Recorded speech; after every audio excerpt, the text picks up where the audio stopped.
I want to talk about just Pearly things. She is a content creator, podcaster. I don't know exactly what's on her resume, but she's a white lady that has infiltrated the black manosphere, and she does a lot of Kevin Samuels talking points. Now, I want to play something that she just said recently when she interviewed Nick Fuentes, who is a known white supremacist, the same one Kanye was running around here with and went to see Donald Trump with.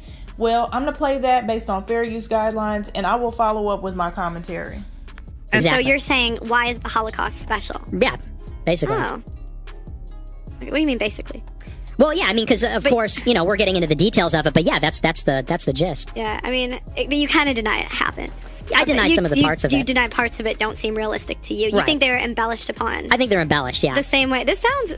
Oh, gosh. Oh, boy. They're gonna be in trouble. This sounds similar to the slavery stuff, too, because that's literally, the founder of, or the guy who made Roots said, I wanted a myth for my people to live by. So they often... But that's what they do, is they embellish... And I'm not trying to say it wasn't horrible. It was. Right. But they want to make it, like, more horrible so that they can control people. Stuff like this really makes my blood boil. She could infiltrate a black space, coming in, even O'Shea Duke Jackson, shout out to him. I watched and I got this clip from his video. Great brother, great content over there. You may want to sub up. She even reached out to him earlier on to try to interview him. She was going hard trying to create a little space for herself in the manosphere, but not the white manosphere, the black one. And so many white people see that all they have to do is come in, be a little nice to us, and start even stealing our talking points and stealing what we have going on, show a little interest in black people, and we'll open the doors wide open and let them come right on in and make a bag on us. Now, I don't know if she's going to pivot at some point or if she's just going to keep making the bag by interviewing and talking to black people. She has a lot of black women that come on her show and a large audience of black men that watch. She's supposed to be this anti-feminist, and from what I gathered, because when I first saw her come out, I saw a clip of her and she was surrounded by black women and they were talking about something, and I knew then she just wasn't for me. I don't like when white people come into our spaces and capitalize on our people because of situations like this. Now here she is minimizing our people's struggle. Oh, it was bad. Not that bad.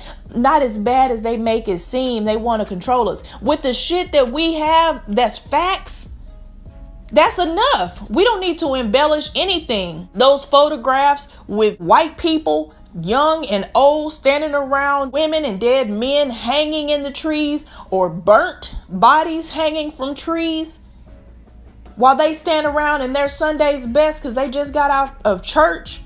We don't have to embellish that. That's on postcards. These people were so sick they would send postcards of that. There's a black woman I just saw the picture of. She was hanging from a tree. They cut her dead baby out of her insides because they killed her husband as well. This was after slavery. So don't sit up here and minimize the shit that our people went through. They have alligator babies and replica and stuff like that in Florida representing the little black babies they used to use as alligator bait. That's fact, not fiction. That doesn't have to be embellished. We know that people would get married or they would be together and have a family, and then the master would just sell the husband off to another family, sell the kid off to another family. That's fact, not fiction. We don't have to lie. There's plenty of evidence and facts to corroborate what the history is.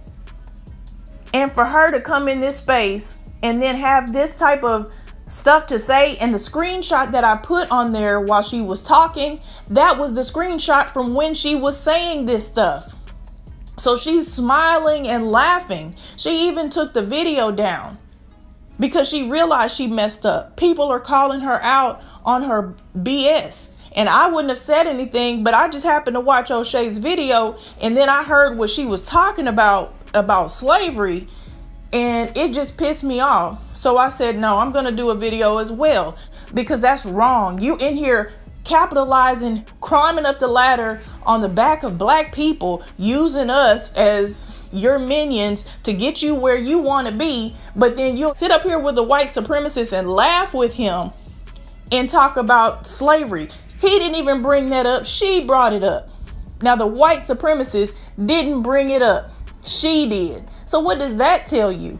Now, I have no problem with her interviewing the white supremacists. I grew up in the era where Geraldo and what's the other guy, the white guy with the white hair, I forgot his name, I can't think of it, but they would interview KKK members, and that's fine. You know what I'm saying? I want to hear what they have to say. I want to hear the mindset. I want to hear what they're talking about. Let them slip up and say something that gives us clues to what they got going on, whatever, that's fine. But to sit up here and kiki with him and then introduce something like slavery to try to minimize it, no, I have a real problem with that. And this is the problem when we allow people like Vlad, we allow her, we allow No Jumper, all these white people to come in, smile with us and kiki while they make a bag, step on our shoulders making the bag, and then pivot and do some other kind of content, or either keep using our people.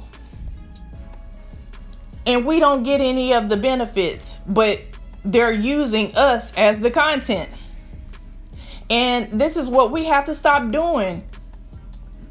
Where are the gatekeepers? Close the damn gate. Build up our own people. There's somebody else that could have stepped in Kevin Samuel's place. There's plenty of men out there that are trying to bring that same content or similar content. Not stealing all of his talking points like her. But just because somebody comes in, oh, and they sound like they're cool, oh, she has a black boyfriend, that don't mean crap. I don't even know where he's from, if he's Black American or if he's African. The guy I think I saw, I'm not sure. I can't tell his ethnicity. But that doesn't mean that she's not racist or she doesn't have racist ideologies, as she just showed you. And they said that there are people still caping for her, and still black people caping for her. Now, why? Unless they are not Black American, then I can see, okay, well, they don't care. A lot of them don't like us anyway. But for a Black American to let her sit up there and degrade your history and try to make it seem like slavery wasn't that bad? Man, come on, man. I know my people cannot be sitting up co-signing her foolishness when there's documented evidence to prove how bad slavery was. And there's a lot that they try to hide. They used to put black men and women, they tie you up to different horses and let the horses take off running in different directions, ripping people apart. That happened. But we want to open our spaces up to these type of people.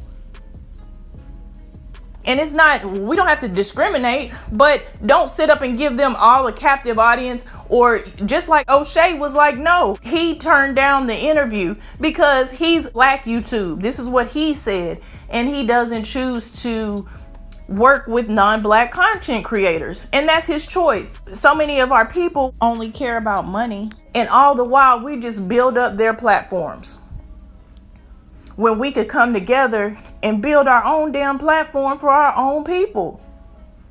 So we don't have to worry about that type of mindset from a non-Black person. Please drop a comment and let me know what you think about this. Make sure you hit the like button before you go and subscribe to the channel if you haven't already. Until next time, peace.